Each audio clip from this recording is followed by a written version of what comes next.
Hi everyone, welcome to the Getting Started webinar. You should be able to see on your screen the demonstration account I've set up for today. The name of the business is Payroll Plus. The areas we will cover today include adding an employee, processing a pay run, some key business and employee level settings, and lastly, we'll take a quick look at the employee self-service portal. Okay, so on the payroll dashboard, you can see the 5 main tabs. The Employees tab. Here you will see a list of all the employees you have in the payroll account, and there is a bit of information about each employee as well. You can see their name, a job title if they have one, employment type, pay schedule, and the last time that they were paid. The Pay Runs tab. Here you will see a list of all the pay runs that have been processed in the payroll account. There are a few details for each pay run as well.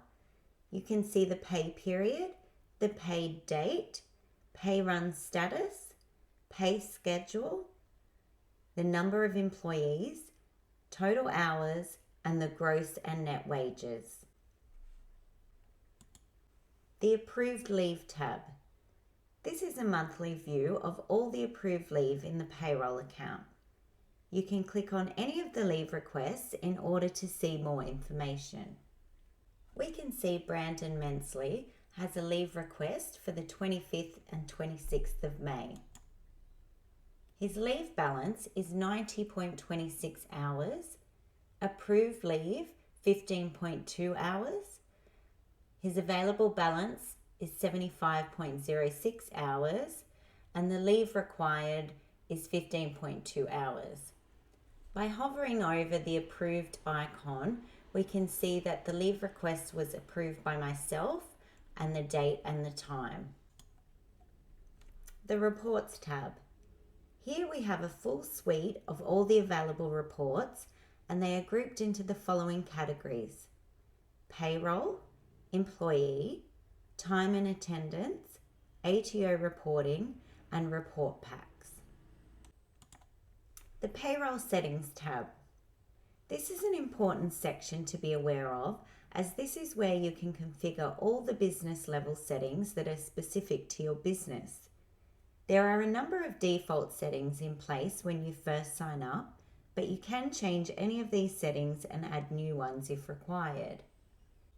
Now we will go ahead and look at how we can manually add an employee to the payroll file via the Employee tab. There are a couple of ways you can add employees to the business. If you click on the down arrow beside the Add Employee option, you can see them.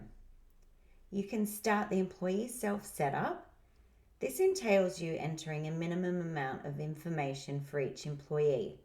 The employee will then be sent an email prompting them to enter their data themselves. You can import employees or export employees.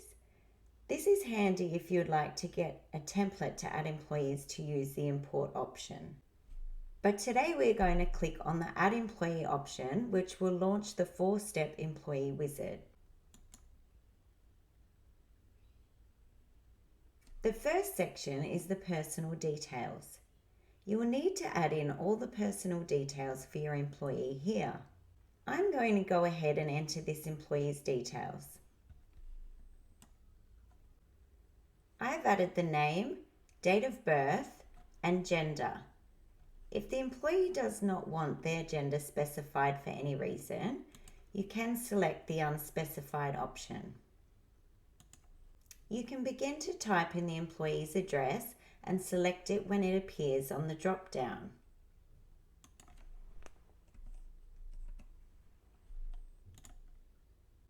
There is an option to enter a postal address if required as well. If that is the case, simply untick the postal address is the same as residential address here. You can then enter an email address and phone number. The employee notification is how you will notify your employees that their payslip is available to view or download. there are a couple of options. None and manual are the same thing, and this means the employee will not receive a notification. The manual setting can be used by businesses that print out their payslips and manually hand them to employees. If the employee does not want to receive a notification, simply select none. SMS means the employee will receive an SMS notification, and if this option is selected, you'll need to make sure you have a valid mobile phone number entered for the employee, and also be aware that there is a charge per SMS per employee. Email is free, and the employee will receive an email to notify them their payslip is available. The last option here is for self-service. Selecting yes for this option is granting access to the employee for the employee's self-service portal. The employee will then be able to do things like view payslips, apply for leave and expenses from the portal. They will also be able to download the WorkZone app to their smartphone, available on iOS and Android, where they will be able to perform these tasks straight from their phone. The next step of the setup is the employment details. You can enter all the employment details for your employee here. If you have an award installed in the business and you would like to pay the employee under this award, you can do that straight from the setup. You will firstly need to select the award and then the relevant employment agreement for the employee.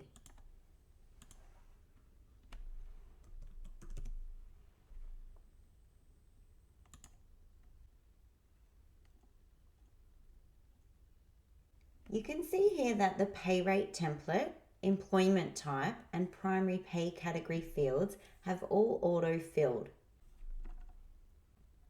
You will also notice that the option for timesheets has auto-populated to use timesheets. When an employee is being paid under an award, they will also generally be linked to a pay condition rule set, and so timesheets are required for rules to calculate correctly. If you aren't going to pay the employee under an award, you can simply select No Award and then set the rates manually. I'm going to select No Award for this employee and select to manually set the rates, i.e. I do not want this employee paid using a pay rate template. The Pay Condition Rule Set drop-down will list the award rule sets that are currently within the business. I do not want to select a rule set for this employee. Rule sets are an advanced feature, and we won't go into those today, but they are incredibly powerful if you are on the advanced plan and you would like to automate certain shift conditions. If you have selected an award for your employee, the rule set will automatically link to the employee agreement, and this will confirm that you are paying shift conditions as per Fair Work. You will then need to enter a start date for the employee and also select the employment type. I'm going to select full-time for this employee. The next field is where you can enter the primary location for the employee. You can set up different locations in the payroll file. They can be physical locations like Sydney or Brisbane, or departmental locations like sales and marketing. The employee's primary location is where the costings for their earnings will be attributed to by default if no other location is selected. I'm going to select Payroll Plus. You'll also notice the Office and Warehouse option. You can also add a new location from here. Alternatively, you can go to Payroll Settings, Locations page, and add new locations here. Next, you can select the pay schedule for the employee. This is the frequency you will be paying the employee. We have 3 pay schedule frequencies available: weekly, fortnightly, and monthly. These pay schedules are available to stay in line with the 3 tax tables that are available from the ATO. You can add as many extra pay schedules as you need. I'm going to select the weekly pay schedule for this employee. You will then need to enter the pay rate for the employee. You will have the option to add the rate as per hour, per annum, or per day. I'm going to select 60,000 per annum, and I'm going to enter 38 hours per week. This is equivalent to a 7.6 hour day, but you can add the number of hours that are relevant to your particular business. So if your employee works an 8-hour day, you can pop the 40-hour week in this field. You'll notice the Use Standard Business Daily Hours box here. By ticking this box, you are telling the system to apply the hours that have been set for the business on the Payroll Settings Details page. The standard hours per day is reading the business details page, which is currently set for this business at 7.6 hours per day. If I want the employee to work an 8-hour day, I can untick the Use Standard Business Daily Hours box and enter 8 in the field here. If you would like to revert to business standard hours, just tick the box here. Then you can select the primary pay category for the employee. The pay category is where you can configure things like super, PAYG, and leave. I'm going to select salary for this employee. I'll just mention here, because I'm using a per annum pay rate, if I was to select a per hour pay category, you will notice this warning that appears here. That is because the per hour pay category is conflicting with the per annum pay rate. So a tip is, if you're using a per annum pay rate, you should use a per annum pay category. You'll see that the warning has now been removed. An example of a different pay category is the casual ordinary hours. A casual employee will generally not accrue annual or personal carers leave, and so they have a 25% rate loading added to their base rate. This pay category is default set to add that 25% rate loading. You can change this if you like, or you can create your own pay category and set your own specifications. This next field is where you can select a leave allowance template. Leave allowance templates will allow you to set different types and rates of leave accruals for different groups of employees. If you want a group of employees to accrue 4 weeks of leave per year and a different group to accrue 6 weeks of leave per year, you can create a leave allowance template for both scenarios and then link each of the employees to the relevant template. Another benefit of leave allowance templates is if there are ever any changes to be made, you can just update the template and the changes will apply to all the employees that are linked to that template. A great example of a leave allowance template is the casual leave allowance template. This is a default template set up in the system, and this can be used for casual employees as it is set to not accrue annual or personal carers leave, but it is set to accrue long service leave that casual employees are entitled to. Today I'm not going to attach my employee to a leave allowance template. However, if you have created your own custom leave allowance template or one is associated to the award, you can select it here. And lastly, you can select whether or not you want your employees to use timesheets. As we discussed earlier, if you have attached an employee to an award, it will automatically select to use timesheets. This is because for rule sets and automatic pay conditions to apply, timesheets must be used. I will select for this employee to use timesheets. Once all the employment details have been entered, you can click on Next. The third part of the employee wizard is the banking and super. The first part of the bank details is how you are going to pay the employee.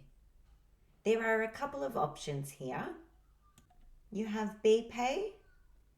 If the employee has the details of a BPay account they would like part or all of their wages to go into, you can add this in here. The next one is cash or check. Then you have manual deposit, and this is for businesses that are logging in to their internet banking and transferring each employee's earnings one by one. And the last option is electronic. This will enable this employee to be included in an ABA file. The ABA file can then be downloaded directly from a finalized pay run, and once the file is uploaded to your internet banking, all the earnings will be transferred in one go to each employee included in the file. This is a handy time-saving feature for businesses with more than a couple of employees to save you going to each employee's bank account individually in order to deposit their earnings. Once you select the account type, you may also need to add some additional information depending on the payment method you've chosen. For example, if you select the BPay option, you will need to enter the name, biller code, and customer reference number. And if you select either manual deposit or electronic, you will need to enter the employee's bank details. The next step is to add in the details of the super fund the employee has provided you with. If the employee hasn't given you the details of a super fund they would like to contribute to, you can skip this and add the details at a later date. If you do have the super fund details, or you would like to select the business's default fund for the employee, you can set this up by clicking on the Choose Super Fund option. You will then be given 3 tabs you can select from to enter the details. You have the Regulated tab, the Self-Managed Super Fund tab, or the Employer Nominated Fund tab. The Employer Nominated Fund option is where you can select the business's default fund for the employee. This option will only appear if you have a default fund set up for the business. I will show you a little later on where you can go to do this. This option can be selected if the employee hasn't given you the details of a super fund they would like to contribute to. If the employee has given you the details of a self-managed super fund they would like to contribute to, you will need to enter the details on this tab here. You will need to enter the fund name, ABN, account name, BSB, and account number. Also the electronic service address or ESA and the fund email. There is also a field for an external ID if required, and all of these fields are mandatory apart from the external ID. And lastly, we have the Regulated Super Fund tab. You will need to search for the fund by entering either the fund name, ABN, or USI into the search field. You will then be presented with a list of funds that match the detail you popped into the search. Make sure you select the correct one and the USI matches. Once you have selected the required fund name, this will auto-populate back on the Employee's Super Details page, the fund name, ABN, and product code, which is the USI. You can then pop in the member number and save. Now that banking and super are complete, you can click on Next, which will take you to the last part of the wizard, which is the tax file declaration. Here you can enter the employee's tax file number. If the employee hasn't provided their tax file number, there are a few options you can select from as to why you don't have the tax file number yet. Here you can select the relevant option. The system will warn you after 28 days if you have employees in the business that still haven't provided their tax file number. You can enter a previous surname if required, and then you will need to configure the tax calculation options for the employee. The system has default set the 2 most common options for you: Australian resident for tax purposes and claim tax-free threshold. There are other options available as well if needed. You can click on the pencil icon here and tick any of the options that are relevant to this employee. There are options for if your employee is a working holiday maker or has an accumulated STSL debt, and you can even add in the Medicare levy exemption as well. You can then pop in the date the tax file declaration was signed. And this last option here, Lodge with ATO, will allow you to electronically lodge this form with the ATO straight from the software. In order to use this option, you will need to enable the payroll file for electronic lodgement to the ATO first. I will show you a little later on where and how to do this. I won't lodge this tax file declaration today. So once all that information has been entered, you can click on Done, and this will complete the employee setup.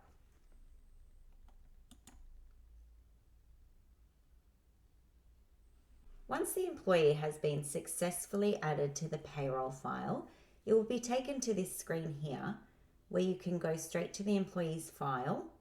You can start to add another employee, or by clicking on Home, you'll be taken back to the payroll dashboard.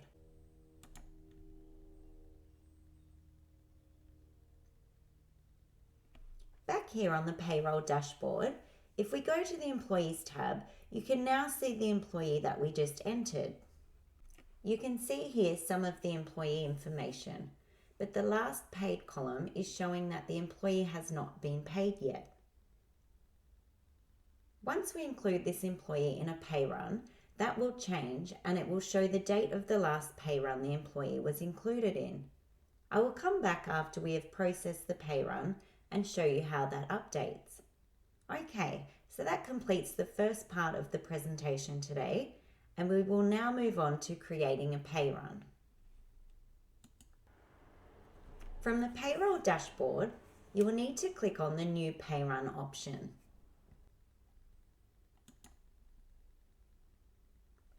This pop-up screen will appear where you will need to configure the details of the pay run you would like to process. You will need to select the pay schedule and then the pay period end date. I'm going to select weekly. When creating a pay run for the first time, you will need to select an ending date that is in line with the work week you have set up on the business details page, and then the system will automatically pre-populate the dates for subsequent pay runs based on the pay schedule frequency. The work week I have set up is Monday to Sunday, so this means that my pay runs should end on a Sunday. You will then need to select the date the pay run is going to be paid.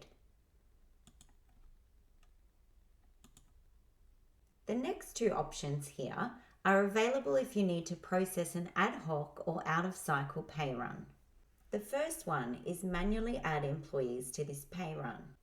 This option will create a pay run based on the information you have entered above, but the pay run will have no employees in it. You can then just add the employees you need to process a payment for. The next option, Create Pay Runs with Empty Pays, will again create a pay run based on the information you have entered above, and all the employees that are attached to that pay schedule will populate the pay run, but they will all have empty pays. You can then enter the payments for the employees you need to. This is a handy option if you would like to add bonuses to all your employees. Any employees remaining in the pay run with nil earnings will drop off once the pay run has been finalised. Once the pay run details have been configured, you can click on Create. This is what your created pay run looks like. You can see here the pay schedule and pay period dates in the top left corner. You then have the relevant pay run tabs across the top here. The Actions tab is one I will come back to in a moment. The Filter tab will allow you to filter the pay run to show only certain employees in the view. The pay run can be filtered by any of these options or by the employee name. Then you may see the Warnings tab. If there are warnings in the pay run, it's always a good idea to make sure you do click on this tab and look at the warnings. Some may not require any action from you, but if they do, there will generally be a link to follow to fix the issue. You can ignore some warnings, and if you want to dismiss the warning, you can click on the little X at the end of the warning line. Back here on the Actions tab, you can see the Finalize option. So once the pay run is complete, you can finalize it. At this point, you also have the option to delete the pay run. Once a pay run has been finalized, there is no option to delete the pay run or make any adjustments.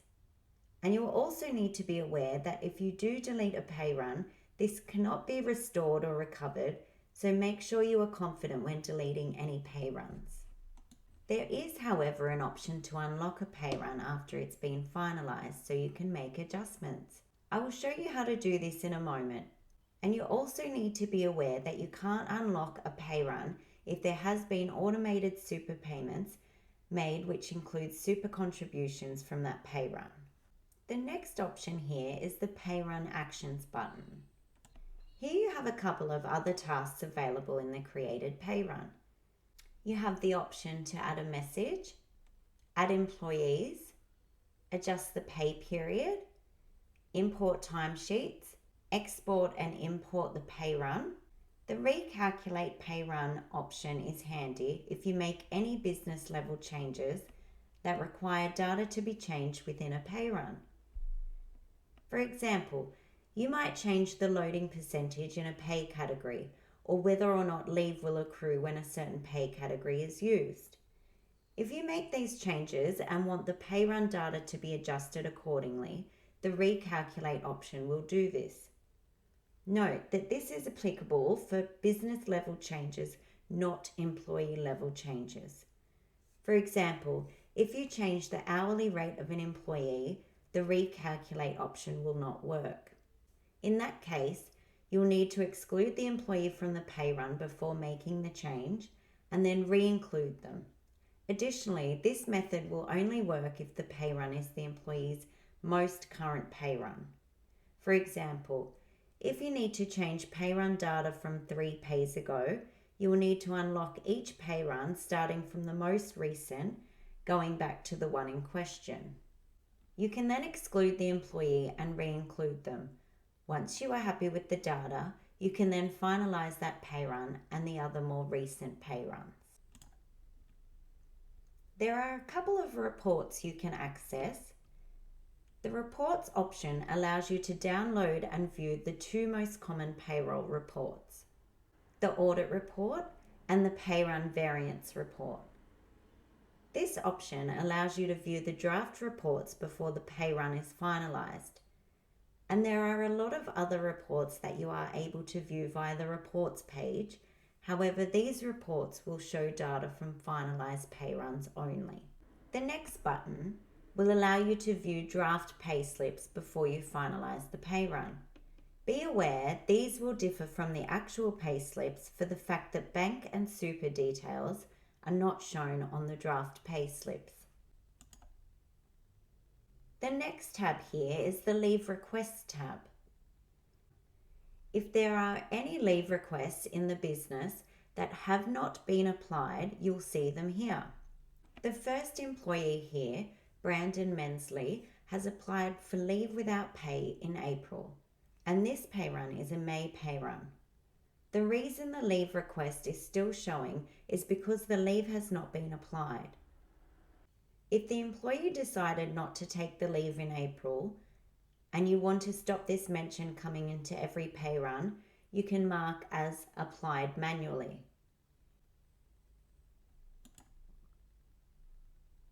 This means in the next pay run we won't see this request anymore. The next leave request belongs to Brandon also, an annual leave request from the 25th to the 26th of May. We do want to apply this to the pay run, so we are going to click the Apply option here. The system will give you the option to override the hours here. I'm not going to because the full 15.2 hours do belong in this pay period. But say there is a leave request that spanned over 2 different pay runs. You can change this to apply part of the leave, and in the next pay run you can apply the remainder of the leave. I'm going to go ahead and apply the leave, and this label will change to applied. If we then go ahead and look at that employee, we will see how the leave has applied.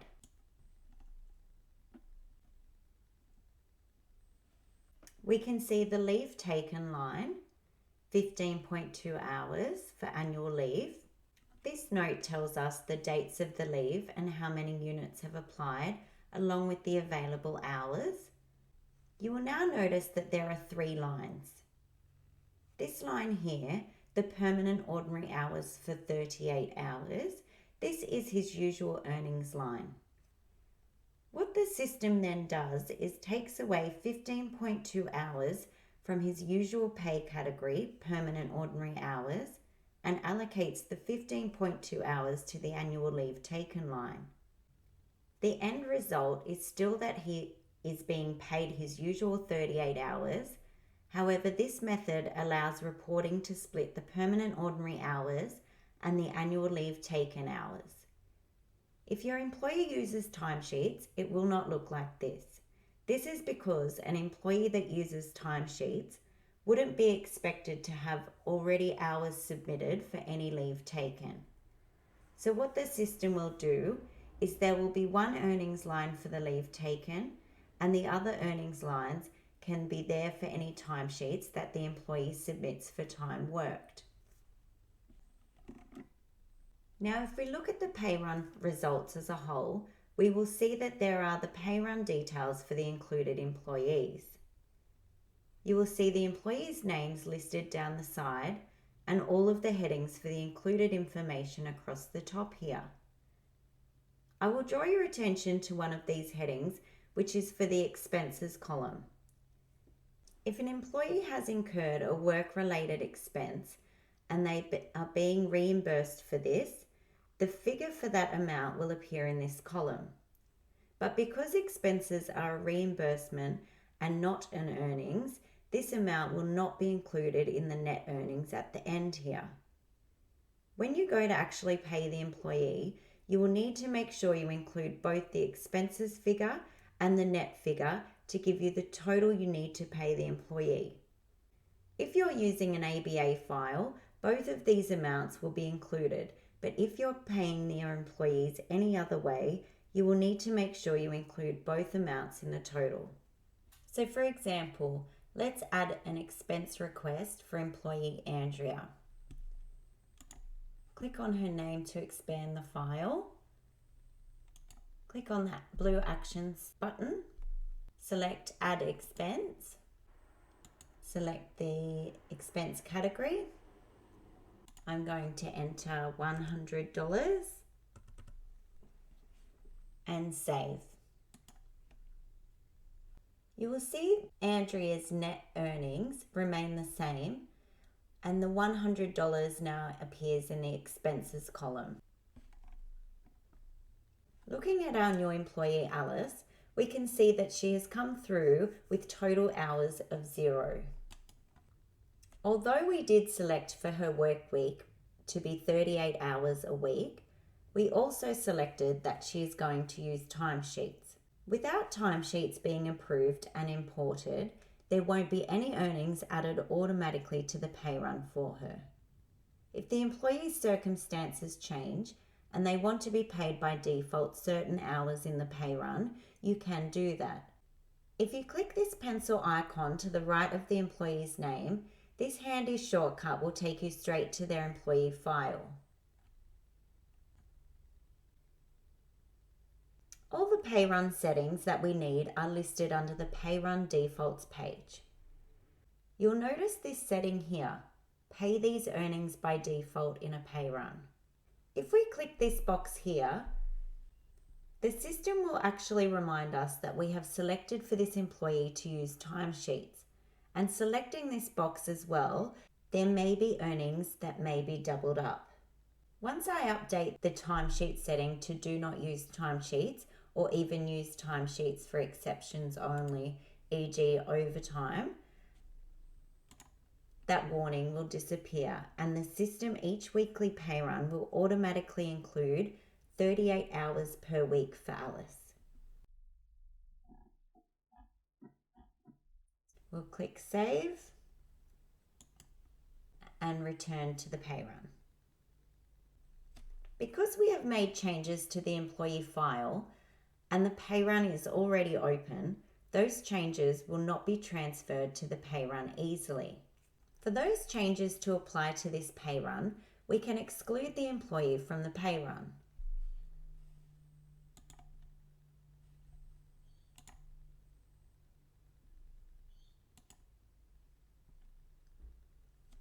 Once we have excluded her, you will see that her name will appear like this, and the system will say that she's been excluded from this pay run.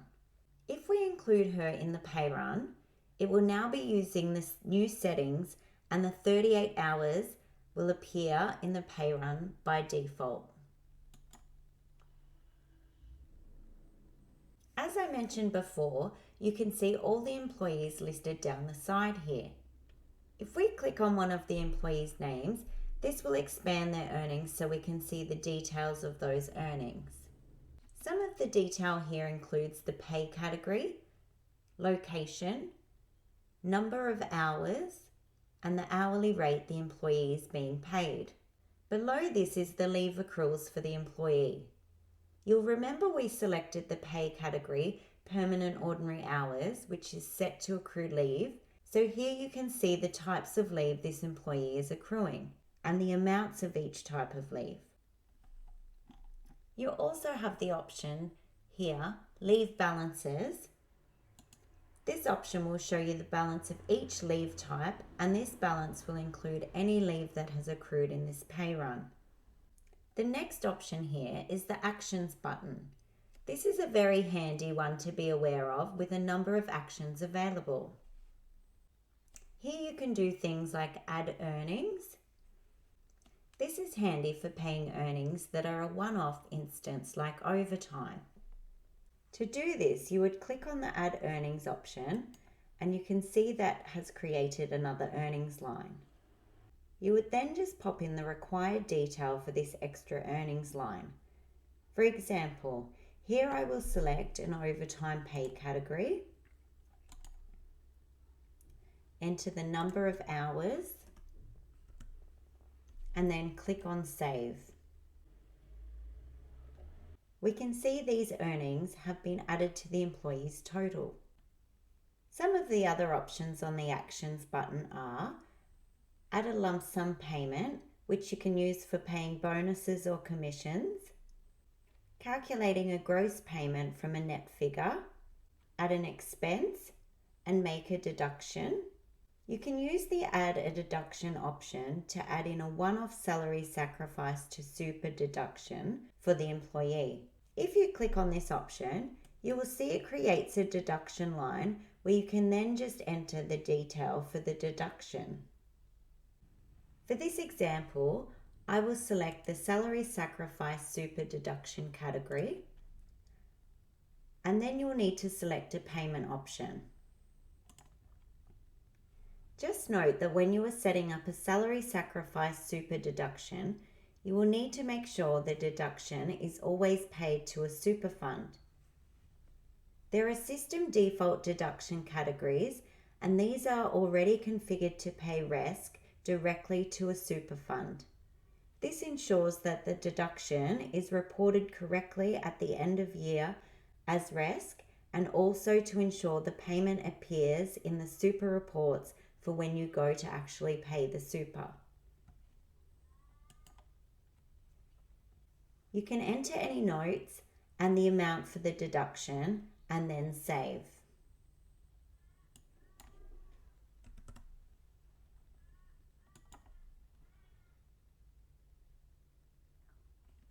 Once you've saved this, you will notice back at the top here that the employees' totals have changed again. You can see the gross is the same, but the pre-tax deduction is in this field here and the taxable amount has been reduced. Back on the Actions button, some of the other options are to accrue leave and take leave. You can adjust leave, PAYG and super. You can import timesheets, and this is also where you would terminate or exclude an employee from the pay run if necessary. You can also recalculate an employee's earnings if you have made any business level changes, such as changes to the pay category, remembering that if you have made changes at an employee level, such as the employee's pay rate, the recalculate option will not work. If you click on the employee's name again, this will close up that expanded view. The last things I'll mention are these three icons here next to the employee's name. The first one is the option to mark the employee as complete.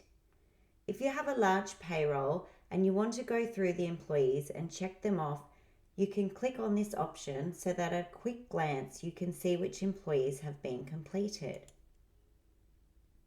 The second option is related to pay run tasks. Pay run tasks can be set up at business level here and may include little reminders that you can use within a pay run to remind yourself that certain things need to be completed. There are pay run tasks associated with all these employees. When I click on this icon, it will tell me what the pay run task is I need to remember. Once you mark these tasks as complete, that icon will disappear. The last icon is the little pencil icon. If you click on this, it will take you to the employee's details page straight from the pay run. Okay, so that covers all the detail in the pay run, so all that's left to do now is to finalize it. We can click on the Finalize Pay Run button here. You will then see this pop up where you will need to configure the payslip and notification options. The first option, to create the pay event. I'm going to select to create this at a later date so we don't get taken off to the STP lodgement screen. The next part is for the payslips. Publishing the payslips for employees is making them available for the employee to be able to access and view or download. You have the first option here, which is to not publish the payslips. The second option will publish the payslips straight away. If you select this option, you will then also need to configure whether or not the employees will be notified that their payslips are available. The last option gives you the ability to publish the payslips at a time in the future. For example, if you want to finalize your pay run on a Friday, but you don't want your employees to be able to access their payslips until the following Monday, you can set this up here by entering the required date and time. And again, also configure if you want the employees to be notified. I'll also just mention at this point that if you have elected to publish the payslips but not send them notifications, the employee won't receive their SMS or email to let them know the payslips is available, but they will still be able to log into the employee self-service portal or WorkZone app and view or download their payslip. I'm going to select to make payslips available to employees now and to send notifications to employees. Report packs. If reports are configured to run, you are able to select the report packs from the available checkboxes. This option will not show if you do not have report packs configured. Once these options have been configured, you can then just click on Finalize. This will finalize the pay run and publish the payslips if this is what you had selected. And now this is what your finalized pay run will look like. You can see here a few things have changed. You no longer have the option to delete the pay run. And if you do need to unlock the pay run for any reason, you can now do this from the Pay Run Actions tab. Remembering that you can only do this if automated super payments haven't been made from the pay run. You still have the reports available and the payslips option where you can download the payslips if you need to print them off or resend. The option to download the journals will be there if you don't have a direct integration with a journal service, which I will go into more detail about a little later. And lastly, the option to create a pay event ready for lodgement with the ATO. We will go back to the payroll dashboard now, and I'll show you a couple of things here that have changed. Looking at the employee we added earlier, we can see that the last time they were paid is now showing the date of the pay run we just processed. And then on the pay runs tab, you can see at the top of the list the pay run we just processed and some of the information for that pay run. It's also worth noting that the paid date of a pay run is what will determine the month this data will be included in for most reporting purposes. Okay, so that has completed the second part of the presentation today. In the next part of the webinar, we're going to look at a few of the key business level settings on the Payroll Settings tab. The first one we will look at is Payment Files. This is where you can go to set up any details for ABA file settings if you are wanting to pay your employees using an ABA file. The second tab here is BPay file settings. This is where you can set up multiple BPay accounts if needed, and then you choose which account you're going to use. The ATO settings page. This is where you can enable the payroll file for electronic lodgement to the ATO. You will need to fill in the details on the ATO supplier settings tab and then on the electronic lodgement and STP tab. You can click the Enable the Electronic Lodgement button in order to be taken to the STP registration wizard. You won't see this on this file because it's already been enabled.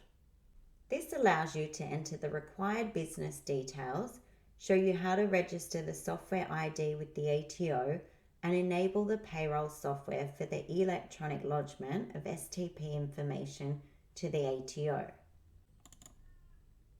The superannuation page. Earlier when I showed you the employer nominated fund that was available for selection on the employee super funds page, this is where you can set that up. You can add as many default funds as you like by using the add option here. There is also an option to reassign super fund details for employees in bulk. Pay schedules. This is where you can set up any extra pay schedules that you may need based on the 3 available schedules: weekly, fortnightly, and monthly. The pay schedule is also where you can configure the warnings you'll receive within the pay run. This can be done from this link here. You are also able to configure the pay run finalization settings here. Doing so will set the default options each time you finalize a pay run, although these can be edited if needed when you're actually finalizing a pay run as opposed to having to come back into this screen. Another feature is pay run automation. You can set up different parts of a pay run to be automated, or you can have the entire pay run automated. You can configure this by clicking on this link here. The journals page. If you are using QuickBooks, you won't see the journals option because the system is fully integrated with the QuickBooks journal service already. Otherwise, from here you can connect to one of the journal services we have a direct integration with, or you can select the file export option. Once you have connected to a journal service, this link here will take you to the chart of accounts page where you can configure all the GL accounts you would like your payroll journals to map to. Manage Users page. You can add as many users to the payroll file as you like. There are two types of users, a full access user and a restricted access user. A full access user has access to all components of the payroll file, and a restricted user can be configured using a variety of permissions. These include employee group access, location access, reporting access, clock me in access, and STP approval access. To explain briefly the differences, we will take a look at this restricted user here. With employee group access, you can choose an employee or group of employees the user can access based on criteria required that make up this group. You can include more than one criteria by clicking on Add Another Criteria and then choose whether the multiple criteria must match all or any of the criteria selected. If you set up a restricted user after the 9th of March 2021, you will be able to configure whether the user should have access to employee details and if so, the level of access. This configuration is to be done for each location and/or employee group access assigned to the restricted user. These options are listed under the employee category within the user's access setup and include no access to employee details, view employee details, edit basic employee details, and edit all employee details. With location access, you choose a location the user can access. With this type of permission, you can select a location and all its sub-locations to be included. This setup makes it easier for managers to focus on the location they are responsible for. Reporting access provides the user with access to one, some, or all reports. It can be restricted based on employee group and/or location access. If you leave the No Restriction on Reporting Data option box unticked, it will apply any employee group location restrictions that the user has. Pay run approval. Payroll permission allows you to give the user access to be an STP pay event approver. The last user permission, Clock Me In, provides the user with access to one, some, or all of the kiosks in the business. This permission is only relevant to businesses that use the time and attendance feature, which is available on the Plus Advanced plan. The last two pages of the business settings that I'm going to draw your attention to is the Employee Portal Access and the Leave Allowance template page. We discussed the purpose of these earlier when adding a new employee, but this is the page that you can navigate to if you're wanting to add new templates to suit your business needs. If you have an award installed in the business, you can select the award from the drop-down to view the associated leave allowance templates. If you select your leave allowance template, these are the ones that exist separate to the award. It is also where you go if you are needing to make any changes to existing templates. The beauty about having templates is that if you need to make any changes, you only need to update the actual template, and when you save those changes, it will be applied to any employee that is attached to the template. The final feature that we are going to discuss as part of the Getting Started guide is employee self-service. Employees can be given access to the Employee Self-Service portal, which is available via an internet browser, and WorkZone, which is available by downloading the WorkZone app to a smartphone. Both environments allow users to perform tasks such as edit personal information, profile pictures and bank accounts, as well as apply for leave and expenses. They can also submit timesheets and enter dates when they are unavailable for work. Within WorkZone, They also have the option to utilize the clock in out features, which allows them to clock in and out of shifts and breaks with the simple click of a button. Once they clock out at the end of the shift, the system will enter this data as a timesheet ready to be approved by a manager. In order for employees to have access to self-service, they need to be set up for portal access. On this page, you will see a list of all the employees and the current status of their employee portal access. The key statuses are eligible for access. This indicates the employee has supplied an email address and can be granted access to the employee portal. No emails supplied. The employee hasn't supplied an email address and cannot be granted access to the employee portal. And lastly, access granted. The employee has supplied an email address and access has been granted to the employee portal. If you wish to grant access to one or more employees, simply select the checkbox next to their name and click the Grant Access button.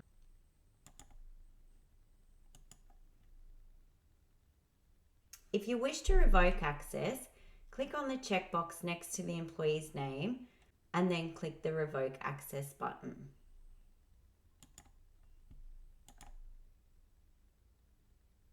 If you wish to edit or add an email address for an employee, simply click on the pencil icon in the email column and enter the email address for the employee. Once an email address has been supplied, you can grant that employee access. Before we move on to what it looks like for the employee side of things, this settings page here controls everything an employee can and cannot do via the employee portal and WorkZone. It covers things such as what type of details they can edit, bank accounts, super funds, profile pictures, whether or not they can apply for leave and expenses, if you want them to be able to complete the employee satisfaction survey, if they can set their own availability and the criteria for setting that unavailability. This checkbox here refers to employees viewing approved leave. If you select this, employees will be able to view everyone's leave, not just their own. This next drop-down box determines what type of permissions employees have when it comes to timesheets. Read this very carefully as it refers to whether or not they can create and edit or just view and what types of timesheets those permissions will apply to. These options here apply to the clock in out feature within WorkZone. If you haven't enabled employees to use this, you will not see any of these further options. By ticking this box here, you can select further permissions.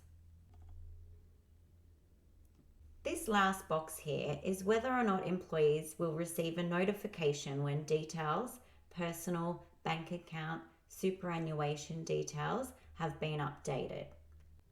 You can find more information about the other business setting pages and their functions by contacting your payroll provider or searching their knowledge base of articles. Now I'll show you what it looks like from the employee portal side. On the left side dash, the employee will see a variety of options depending on the permissions given at business level. For the purposes of this video, I have given the employee access to all available self-service options. They can be accessed on the side dash, and in addition, the leave, timesheets and payslips can be accessed by clicking into each main section here. The lower half of the screen allows for the employee satisfaction survey if this has been enabled at the business level. If you do enable this, there is a report to extract employee responses to this. Next to that is the calendar in which employees can view public holidays, paydays if enabled, and approved leave. If the employee doesn't want to see leave related to other employees, they can click the toggle here to hide those entries. If we take a look at WorkZone, you'll find the same functions. You'll see the employee satisfaction survey, We can see the timesheets, expenses, leave balances. If there are any rostered shifts, they will appear here, and we can see the last pay slip. At the bottom of the screen, you will see the home button, which is this screen. The timesheet icon will bring up the timesheet screen. We can view expenses, and lastly, the employee file. Going back to the home screen, if enabled at business level, employees can also have the option to clock in out. Once you clock into a shift, confirm the clock in, and the option will then change to allow the next process of either clock out of the shift or start a break. We can select to clock out and confirm clock out. Once the final clock out for the shift has been performed, these times will be sent as a timesheet ready for approval for a manager. To view these, the manager goes into the Approved Timesheets page, which is accessed via the Manage Employees tab, or on the left side dash if you have that, by going to the Timesheets option. Managers can also approve timesheets in WorkZone. This is just a quick look at both the Employee Portal and WorkZone. The employee self-service platforms give both employees and managers more control and independence over a multitude of tasks. That concludes the Getting Started guide for today. I hope this has been helpful, and if you have any further questions, I encourage you to contact your payroll provider.